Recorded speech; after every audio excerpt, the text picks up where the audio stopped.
Sophia returned home that night, her face lit with a casual smile, as if the evening she'd spent with another man was nothing unusual. But I didn't return the smile. Instead, I met her with a cold stare and a voice sharp with finality.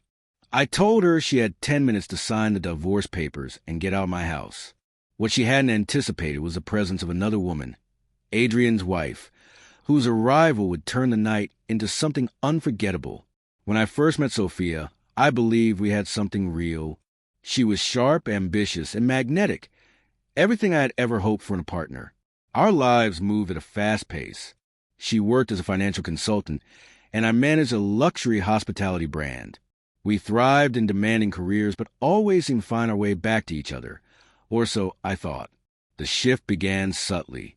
Sophia, who had always prioritized our shared dinners, started working late more frequently. I brushed it off, blaming the pressures of our careers. I didn't want to seem paranoid, so I trusted her. Then, one night while we were watching television, her phone buzzed. She quickly silenced it, chuckled nervously, and flipped it face down. I asked casually who it was. She met my eyes and said it was just a client being overly persistent. It sounded plausible, but the tension in her shoulders and the death grip on her phone told a different story. Doubt settled in that night and refused to leave. Over the following weeks, the signs multiplied. Her late nights aligned too perfectly. There were more missed calls, more hushed texts, always labeled as work-related. But something inside me knew better. One evening, after she'd stepped out for another so-called client meeting, I checked her laptop. She had forgotten to log out of her email. What I found turned my stomach. Intimate and explicit messages exchanged with a man named Adrian. These weren't harmless flirtations. They detailed their secret meetings at fine restaurants and boutique hotels. Worse still, I knew Adrian. I had met him at one of Sophia's work events. The way they had interacted that night, how they laughed a little too loudly and stood a little too close, all made sense now. But I didn't act right away. I needed more than just words on a screen. I hired a private investigator to follow Sophia's movements. In just a few weeks, he gave me everything I needed: photographs, time-stamped videos, receipts. Her betrayal was undeniable. But what struck me hardest was learning that Adrian's wife, Amal, was completely in the dark. I sent her a package anonymously, including every shred of evidence I had. I added a simple note. Asterisk, you deserve to know. If you want to talk, call me. Asterisk. It wasn't long before she did. Amal was heartbroken but composed. We met at a quiet cafe and laid everything out: the deceit, the humiliation, the pain. Her voice trembled, but her resolve was firm. She told me she planned to confront him, but she wanted it to hurt.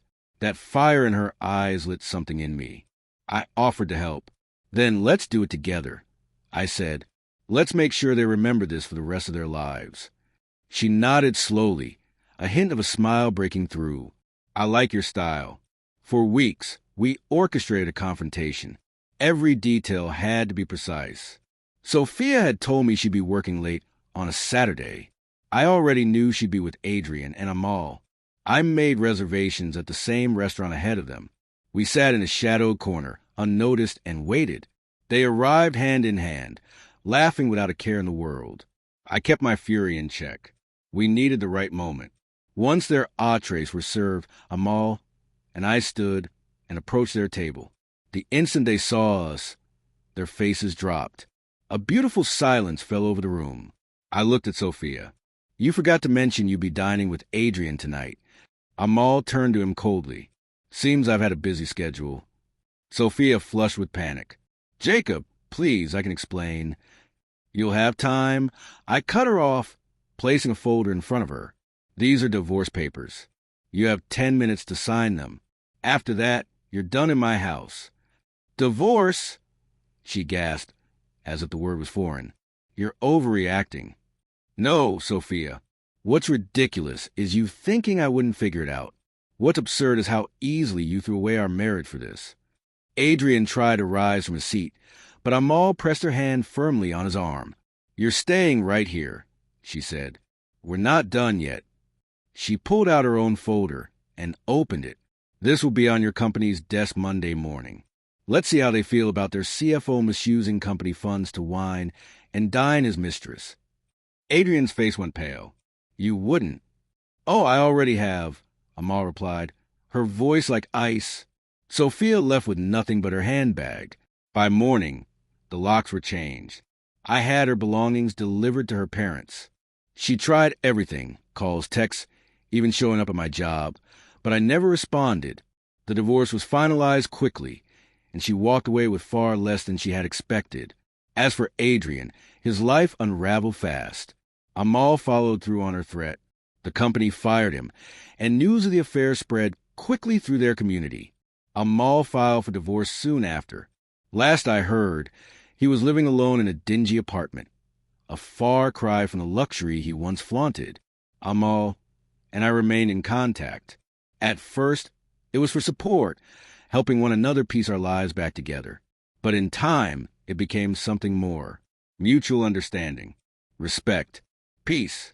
Betrayal cuts deep, but sometimes it clears a path to reclaiming your strength. Truth isn't just about exposing lies. It's about ensuring those responsible never forget the damage they caused. In the end, justice isn't always about revenge.